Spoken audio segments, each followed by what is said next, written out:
She sat at the wrong table on a blind date, but the billionaire refused to let her leave. Claire Morgan had never been late to anything: work, meetings, dinners, even dentist appointments. But tonight, fate seemed determined to test her. A broken heel, a delayed subway, and a sudden downpour that turned her hair into something resembling frizzy seaweed, all signs, she thought grimly, that she should have stayed home. But no, her best friend Mia had insisted she go on this blind date. He's smart, cute, and normal, Mia had promised. Claire wasn't sure she believed in blind dates, but after turning 32 and watching nearly every friend she'd ever had pair off and float into marital bliss, she figured one dinner couldn't hurt. The restaurant, Elliot's on 5th, had an air of effortless luxury. Crystal chandeliers glowed warmly over white tablecloths and waiters who moved like ghosts. Claire stepped inside, dripping rainwater and nerves.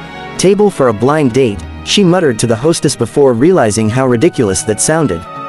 The hostess blinked politely. "Name, Claire Morgan." The hostess scanned her list, then gestured to a corner table where a man sat alone, his attention fixed on a glass of bourbon. Dark suit, crisp shirt, perfectly combed hair. He looked sharp, stunning, even. Maybe Mia hadn't exaggerated after all. Claire took a deep breath, squared her shoulders, and walked over. "Hi," she said, forcing a smile. "You must be Daniel." The man looked up slowly. His eyes were a breathtaking ice blue, piercing, assessing, and utterly unreadable. And unlike what she expected, he seemed startled. Then he smiled, a slow, curious curl of his lips. "Actually," he said, "I'm not Daniel." Her stomach dropped. "Oh my God, I'm so sorry."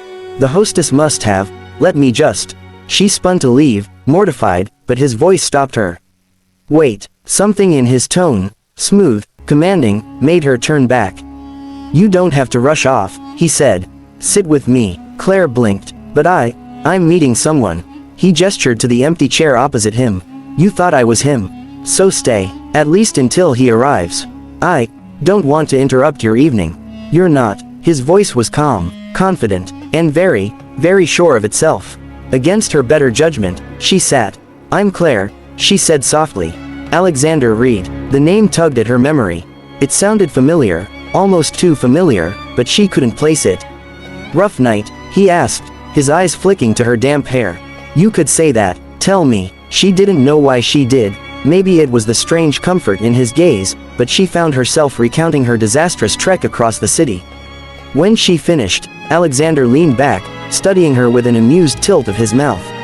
"You survived," he said. "That's impressive." Claire laughed despite herself. "I'm really not usually such a mess." "I don't think you're a mess at all." Heat rushed to her cheeks. She wasn't used to being looked at so intently, as though he were trying to read every thought she'd ever had. She cleared her throat. "And you? Why are you alone on a Friday night?" "I was supposed to have dinner with my business partner," he said. "He canceled. Last minute." "Oh, I'm sorry." "I'm not," he said simply. Her heart skipped. Before she could respond, the hostess approached, looking panicked. "Miss Morgan, I am so sorry, your date is actually waiting at the table by the window." "I accidentally." Claire stood quickly. "No harm done. Thank you." She turned to Alexander. "Well," she said, trying to smile, "thank you for letting me invade your evening." But when she tried to step away, he reached out gently and touched her wrist. "Don't go." She froze. "Your date can wait 5 minutes, Alexander said, voice low. "Sit back down." It wasn't a plea, it was a certainty. "Why?" she whispered. "Because I don't want you to leave yet." The air between them tightened. Claire wasn't reckless. She wasn't impulsive. She didn't get swept away by mysterious men with commanding voices. But something about him, his intensity, his presence, pulled her back into the chair. "What do you want?" she asked quietly. He held her gaze, unblinking. "Dinner," he said. "With you." She laughed nervously. "I'm meeting someone, and you're already deciding you prefer him over me." That's not what I said." "Then stay." Claire shook her head. "You're very used to getting what you want, aren't you?" "Yes," he said simply. "But this is the first time tonight I've wanted something." Her breath caught. No man had ever looked at her like that, like she was a puzzle he was already planning to solve. She swallowed hard. "You don't even know me."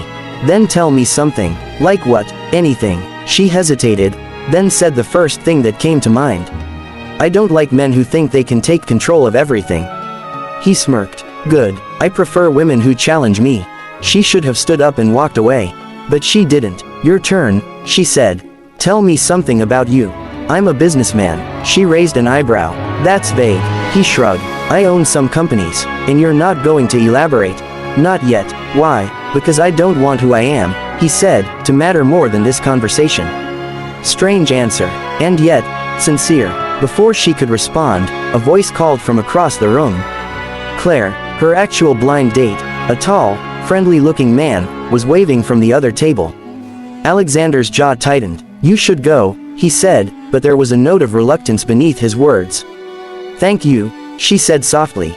For this, he nodded once, but as she rose, he stood with her, close, far too close, and said in a calm, decisive tone. You'll see me again. She blinked. How do you know that? Because I'm going to make sure of it. Her heart tripped. And why? She whispered. Would you do that? For the first time, Alexander Reed smiled, fully, devastatingly. Because you sat at the wrong table, he said, and it was the best mistake of my night. 2 days later, Claire was scrolling headlines on her phone when one froze her in place. Alexander Reed announces new tech acquisition. The Billionaire CEO spotted dining at Elliott's on Friday night. Her stomach dropped. Billionaire CEO, that's why the name had sounded familiar. Her phone buzzed. A text from an unknown number. You owe me a real dinner. AR. She stared at the message. Then, slowly, she smiled. Maybe some mistakes weren't mistakes at all.